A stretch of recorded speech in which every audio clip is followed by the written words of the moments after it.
programação do Bom Dia da Jovem nessa manhã de segunda-feira, 31 de julho. Vem aí a reflexão da manhã.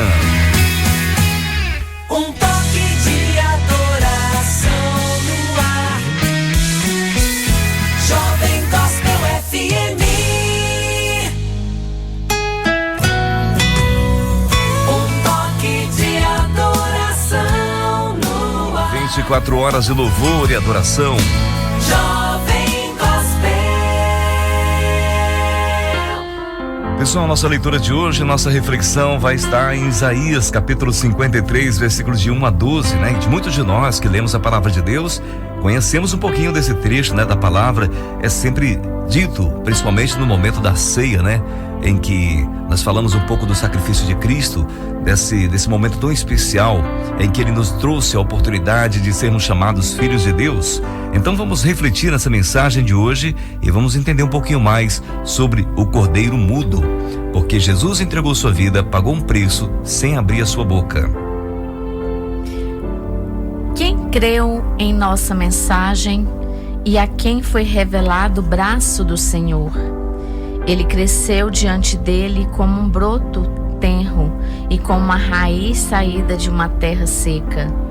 Ele não tinha qualquer beleza ou majestade que nos atraísse. Nada havia em sua aparência para o que desejássemos. Foi desprezado e rejeitado pelos homens, um homem de dores e experimentado no sofrimento. Como alguém de quem os homens escondem o rosto, foi desprezado e nós não tínhamos em estima. Certamente Ele tomou sobre si as nossas enfermidades e sobre si levou as nossas doenças.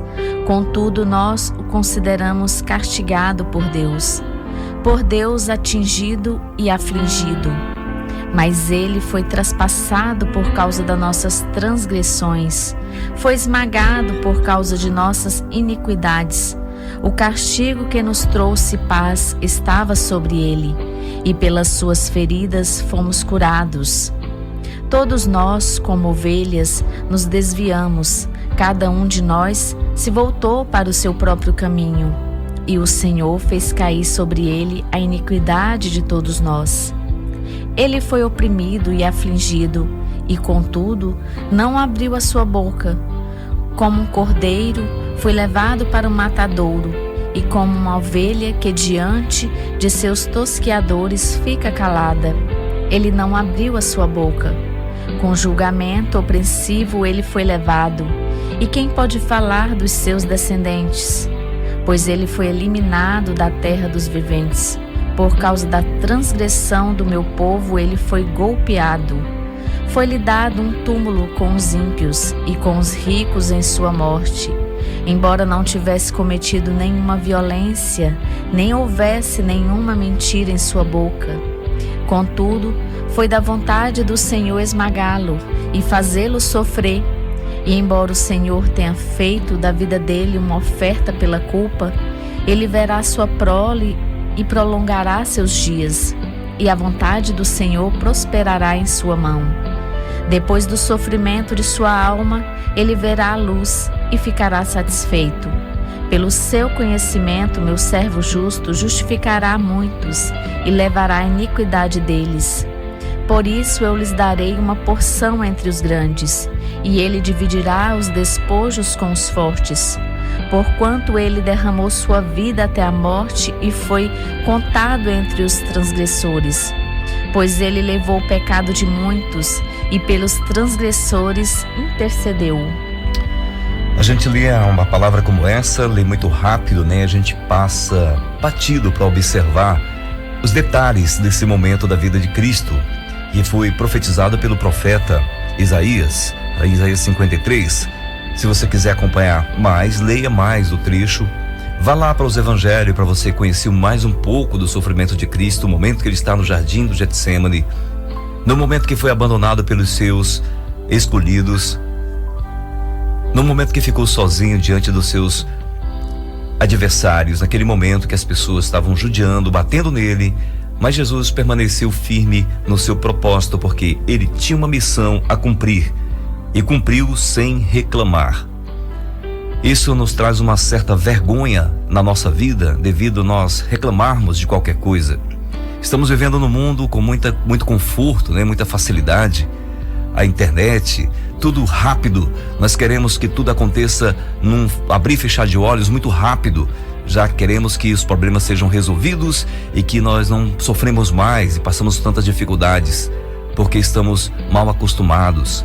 Estamos vivendo numa vida de conforto exagerado, vamos dizer assim. E muitos crentes estão abandonando a fé, estão murmurando e reclamando quando estão passando por situações que é para o seu crescimento espiritual. Amigos, nós devemos ter muito cuidado para não sermos contados como aquelas pessoas que estavam no deserto, que passaram muito tempo no Egito, né?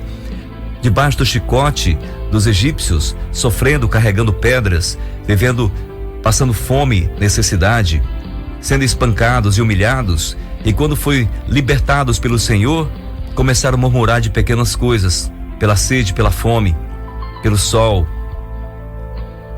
Cuidado para nós não sermos contados como essas pessoas e esquecermos o sacrifício de Cristo e olharmos para o Senhor e esquecermos de quem é o Senhor para nós.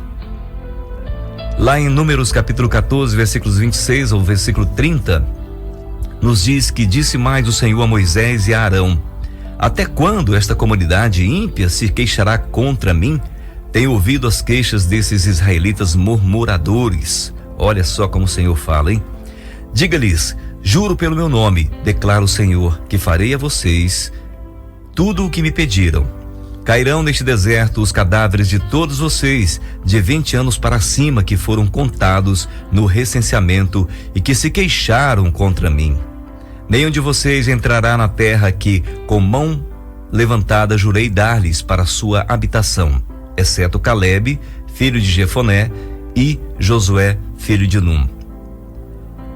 Será se estamos abrindo mão da nossa morada celestial devido à nossa reclamação e murmuração aqui?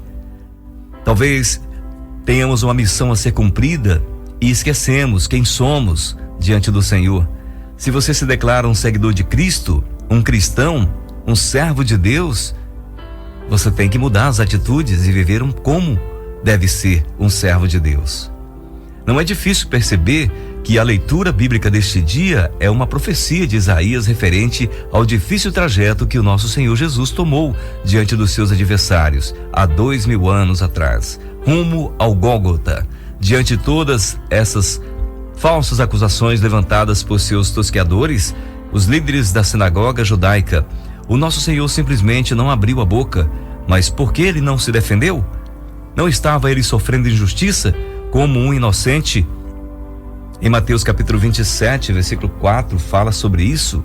Nós podemos ler e perceber quando diz: e disse, pequei, pois traí sangue inocente. E eles retrucaram: que nos importa? A responsabilidade é sua. E isso é quando Judas está diante daqueles homens. Eles não estão nem aí. Então Jesus poderia reclamar: estou sendo acusado injustamente, fui traído. Por acaso não eram infundadas as acusações levantadas contra ele?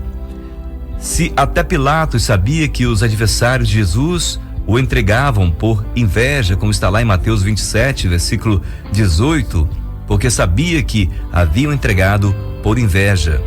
Esse é o versículo 18 do capítulo 27 de Mateus. Pilatos sabia também. Não teria o Senhor argumentos suficientes para escapar da cruz e limpar o seu nome? Certamente teria, mas ele permaneceu mudo. Hoje entendemos que o nosso Senhor não se defendeu porque tinha uma tarefa a cumprir, a vontade do Pai que o enviou, como está lá em João, capítulo 5, versículo 30. Por mim mesmo nada posso fazer. Eu julgo apenas conforme ouço, e o meu julgamento é justo, pois não procuro agradar a mim mesmo, mas aquele que me enviou. Também 6, versículos 38 a 39, quando diz: pois desci do céu não para fazer a minha vontade, mas para fazer a vontade daquele que me enviou. E esta é a vontade daquele que me enviou, que eu não perca nenhum dos que ele me deu, mas os ressuscite no último dia. Esta meta era o seu alimento diário, como está lá em João 4:34. Disse Jesus: a minha comida é fazer a vontade daquele que me enviou e concluir a sua obra. Mas qual era essa obra? A obra que Jesus tinha que cumprir e fazer era se sacrificar por nós. Por nós, porque nós não tínhamos como pagar esse preço, pois somos pecadores, somos maus, somos murmuradores, reclamões. E Deus conhecia a nossa fraqueza, as nossas limitações, por isso enviou Jesus, o seu Filho unigênito, para pagar esse preço por mim e por você. Agora cabe a nós entender essa mensagem e aceitá-lo e viver para Ele como Ele nos ensinou a viver. Não abrir nossa boca e ficar reclamando, mas viver uma vida santa diante do Senhor. As dificuldades virão, como Ele fala lá em João 16:33, né? No mundo tereis aflições, mas tendes bom ânimo. Vamos ter ânimo, vamos viver com alegria, vamos saber que as dificuldades virão, mas passarão também. Né? As misericórdias do Senhor se renovam a cada manhã. Nós devemos entender que ter a presença de Deus conosco é o suficiente para nos mantermos alegres diante das dificuldades que passamos. Jesus sabia disso. E o momento de maior tristeza de Cristo foi quando nossos pecados estavam sobre Ele naquela cruz, que Ele abriu a sua boca e falou: Pai, por que me abandonaste? Que duro momento na vida de Cristo, devido ao pecado, toda essa imundície que nós praticamos aqui estava sobre Ele naquele momento. Deveríamos ter vergonha do nosso modo de viver, de reclamarmos. Vivemos num mundo tão bem e muitas vezes estamos reclamando por pequenas coisas, na verdade. Devemos entender que Jesus pagou o preço para que nós pudéssemos ter a vida eterna. Isso já é uma grande alegria e momento de gratidão na nossa vida, todo momento. Estamos sendo gratos a Deus. A meta de Jesus, esse era o seu alimento diário. João capítulo 34, versículo 34. Nós devemos entender que Jesus disse: a minha comida é fazer a vontade daquele que me enviou e concluir a sua obra. Você sabe qual é a sua obra? Para que o Evangelho de Deus seja pregado a todas as nações? Está lá em Mateus capítulo 28. Ide por todo mundo pregar o Evangelho, ensinando as pessoas. Jesus nos mostrou isso aí que nós devemos fazer. Mas lembre-se, sem reclamar. Se você aceita seguir Jesus, você aceita também viver os sofrimentos que Ele passou. Ele foi injustiçado, Ele foi injuriado, as pessoas falavam mal dele, as pessoas julgavam falsamente, as pessoas se afastaram dele, mas Ele continuou firme, pois Ele tinha uma missão a cumprir. Mas o que fica difícil para entender é que na cruz Ele abriu a trilha para que pudéssemos segui-lo, como está em João capítulo 10, versículo 4. Depois de conduzir para fora todas as suas ovelhas, vai adiante delas, e estas as seguem porque conhecem a sua voz. Todos nós que buscamos a presença do Senhor, nós conhecemos a sua voz, pois Ele nos ensinou a sua palavra, a seguirmos conforme Ele nos ensinou, de ir por todo mundo pregar o Evangelho. Portanto, amigos, nós temos essa missão de ir à frente, levar o Evangelho do Senhor, sem murmurar. E se Ele sofreu injustiça, também nós, como seus seguidores, sofreremos injustiça. Devemos entender que o sofrimento faz parte da vida daquele que decide andar com Cristo. De fato, todos os que desejam viver piedosamente em Cristo Jesus serão perseguidos, como está lá em 2 Timóteo, capítulo 3, versículo 12. Agora, muitos de nós não aceitamos o sofrimento e queremos viver uma vida de conforto. As chamadas bênçãos, do Senhor, que é muito pregado por aí, pessoas que falam: a minha bênção chegou.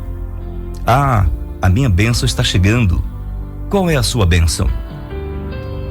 A palavra de Deus ensina-nos que nós teremos aflições nesse mundo, passaremos dificuldades, seremos injuriados, as pessoas vão nos abandonar, mas devemos continuar levando essa mensagem.